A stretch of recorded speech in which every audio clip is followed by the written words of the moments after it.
Oke, di sini kita akan membahas DBMS atau Database Management System. DBMS adalah suatu sistem atau software yang dirancang khusus untuk mengelola suatu database dan menjalankan operasi terhadap data yang diminta oleh banyak pengguna. DBMS atau Database Management System ini merupakan perangkat lunak atau software yang dipakai untuk membangun basis datanya berbasis komputerisasi. Tujuan DBMS adalah bisa dipakai atau digunakan secara bersama, kecepatan serta kemudahan ketika mengakses data.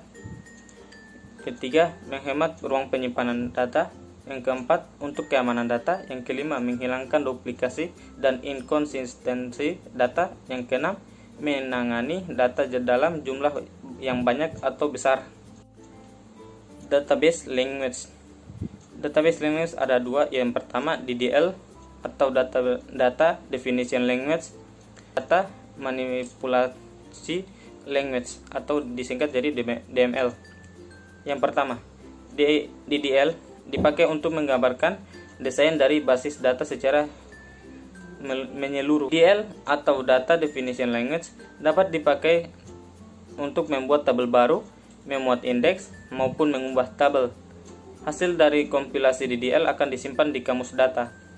Yang kedua yaitu DML dipakai untuk memanipulasi dan pengambilan data pada suatu database.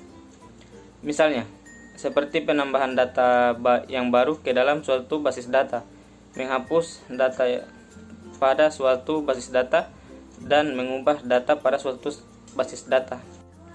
DBMS mempunyai beberapa komponen yaitu File Manager, komponen yang mengelola ruang di dalam disk dan juga struktur data yang digunakan untuk mempresentasikan informasi yang tersimpan pada disk. Yang kedua yaitu Query Processor, komponen yang berfungsi menerjemahkan perintah dalam bahasa query ke instruksi low level yang dapat dimengerti oleh Database Manager. Database Manager, komponen yang menyediakan interface antar data low level yang terdapat pada basis data dengan program, aplikasi, serta query yang diberikan ke suatu sistem. Yang keempat yaitu DML Precompiler, komponen yang mengkonversi perintah DML yang ditambahkan pada suatu program aplikasi ke pemain prosedur normal dalam bahasa induk. Yang terakhir DDL Compiler, komponen yang mengkonversi berbagai perintah DDL ke dalam sekumpulan tabel yang mengandung metadata. Inilah beberapa istilah yang ada di DBMS. Yang pertama, entitas adalah orang, tempat, kejadian, atau konsep yang informasinya direkam. Contoh, siswa, buku, pembayaran pada bidang kemahasiswaan, pasien, dokter, obat, kamar pada bidang kedokteran. Yang kedua, atribut. Setiap entitas mempunyai atribut atau sebutan untuk mewakili suatu entitas. Atribut siswa misalnya nama, alamat, tanggal lahir, dan lain-lain. Yang ketiga adalah file.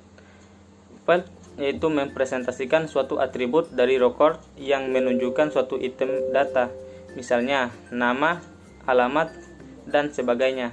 Yang ketiga adalah data value. Adalah data aktual atau informasi yang disimpan pada tiap data elemen atau atribut.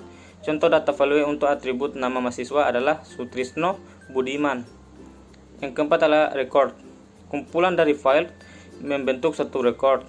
Record menggambarkan suatu unit data individu tertentu. Yang keenam adalah karakter. Merupakan bagian data yang terkecil, dapat berupa karakter numerik, huruf, ataupun karakter-karakter khusus yang membentuk suatu item data. Yang ketujuh adalah file. File terdiri dari record-record yang menggambarkan satu kesatuan data yang sejenis, misalnya file mata kuliah berisi data tentang semua mata kuliah yang ada. Dan yang terakhir adalah tuple. Tuple adalah kumpulan elemen-elemen yang saling berkaitan, menginformasikan tentang suatu entitas secara lengkap. Satu record mewakili satu data atau informasi tentang seseorang, misalnya nama, alamat, tanggal lahir dalam kurung 2311011, Nirwan, Palembang, 15 April 1980. Jika ada salah tolong dimaafkan karena kita manusia tidak meliputi dari kesalahan. Sekian dari saya. Terima kasih.